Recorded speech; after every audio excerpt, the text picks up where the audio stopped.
मुझे दो आदमियों की जरूरत है, दोनों के दोनों पक्के बदमाश हैं। वो बदमाश हैं लेकिन बहादुर हैं, बुरे हैं मगर इंसान हैं। शोले एक क्लासिक कल्ट जो 50 सालों के बाद भी हमारे दिल और दिमाग पर खुमार छाया हुआ है। हर करेक्टर हमारे दिल और दिमाग में घुसा हुआ है, चाहे वो एक छोटा सा सुरमा भोपाली का रोल हो या कालिया।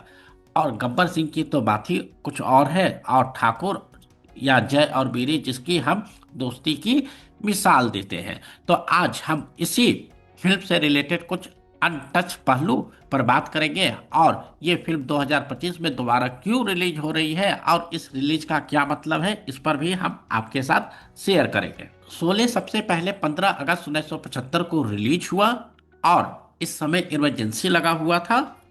और पहले 2 वीक में ये फिल्म बहुत अच्छा परफॉर्म नहीं कर सकी थी, और लोगों ने बोला कि ये एक फ्लॉप फिल्म है। जो फिल्म के डायरेक्टर और प्रोड्यूसर सिप्पी फैमिली है, उनके लिए बहुत ही प्रॉब्लम वाली बात थी, क्योंकि ये उन्होंने सोचा ही नहीं था कि इस तरीके से हम कोई फिल्म को बनाएंगे और वो फिल्म फ्लॉप हो जाएगी। लेकिन तीसरे सप्ताह से ये फिल्म ऑल टाइम ब्लॉकबस्टर हो गई और क्लासिक कल्ट के इतिहास के पन्नों में शामिल हो गई। तो इसी फिल्म से रिलेटेड कुछ अनटच फैक्ट और पहलू पर हम बात करेंगे, जो हो सकता है कुछ आप जानते हो और कुछ नहीं जानते हो।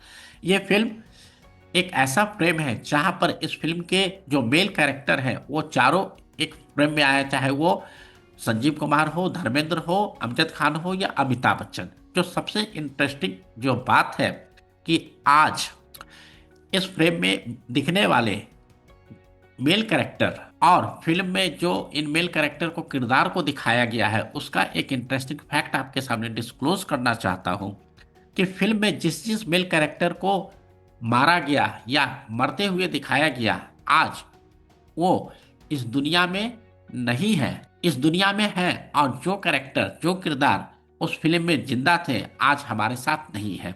जैसे अमजद खान, संजीव कुमार, धर्मेंद्र, इस फिल्म में तीनों के तीनों जिंदा थे, लेकिन आज हमारे साथ नहीं है। लेकिन वहीं पर अमिताभ बच्चन, जो फिल्म की लास्ट में मरते हुए दिखाया जाता है, और सचिन, जो फिल्म के बीच में मरते हुए दिखाया जाता है, ये दोनों कलाकार आज हमारे साथ मौजूद हैं। और इस फिल्म में हेमा मालिनी है, सचिन के बारे में मैंने आपको बता ही दिया, जया बहादुरी है, असरानी है। तो ये एक काफी इंटरेस्टिंग फिल्म बनी थी हर किरदार को लेते हुए। शोले का जो कुछ इंपॉर्टेंट पॉइंट है वो मैं आपके साथ डिस्कस कर रहा हूं। अब ये जो है, गब्बर सिंह का रोल सबसे पहले डैनी को ऑफर किया गया था, लेकिन डैनी उस समय धर्मात्मा फिल्म के शूटिंग में व्यस्त थे, इसलिए वो इस रोल को एक्सेप्ट नहीं कर पाए, और उनको इस बात का हमेशा मलाल रहा। और जो सबसे इम्पोर्टेंट चीज़ है कि इस फिल्म में जिस जिसको जो भी रोल ऑफर किया गया, और जिन्होंने ऑफर ठुकरा दिया या नहीं कर पाए किसी भी कारण से, हर किसी को इस चीज़ का दुख है, क्योंकि ये एक ऐसी फिल्म है जो हर किसी के दिल और दिमाग में छाया हुआ है। जब डैनी ने डेट नहीं दिया तो ये रोल अमजद खान के पास झोली में आती है, और हम और आप जानते हो कि अमजद खान ने किस तरीके से अपने रोल को बखूबी प्रस्तुत किया।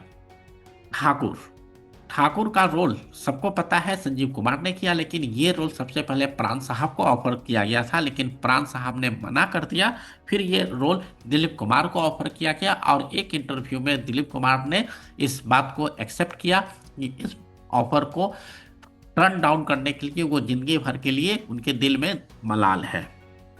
फिर इस ठाकुर के रोल के लिए धर्मेंद्र और संजीव कुमार पर खींचातानी चल रही थी, तो जीपी सिप्पी ने बोला धर्मेंद्र को कि अगर तुम ठाकुर का रोल करोगे तो संजीव कुमार को जो तुम्हारा वीरू का रोल है वो दे दिया जाएगा, जहां पर वो हेमा मालिनी के साथ रोमांस करेंगे। तो ये बात धर्मेंद्र को मंजूर नहीं थी, इसलिए उन्होंने मन महसूस के वीरू का किरदार एक्सेप्ट किया, और फाइनली ठाकुर का रोल संजीव कुमार को दिया गया।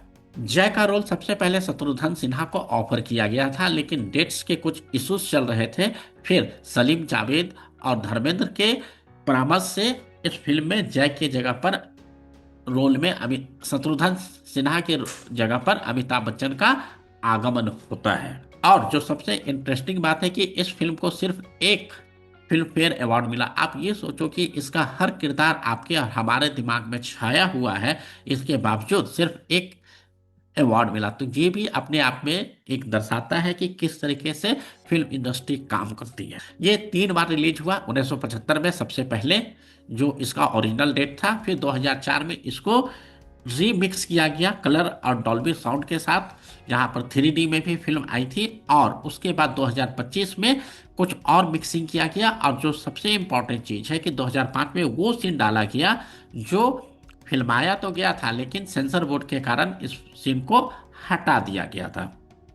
वो सीन है कि गब्बर सिंह को इस फिल्म में ओरिजिनली जब शूट हुआ था तो इस फिल्म में गब्बर सिंह को मार दिया गया था, लेकिन सेंसर बोर्ड ने आपत्ति जताई थी कि कोई एक पुलिस ऑफिसर कानून अपने हाथ में लेगा तो ये सही नहीं होगा।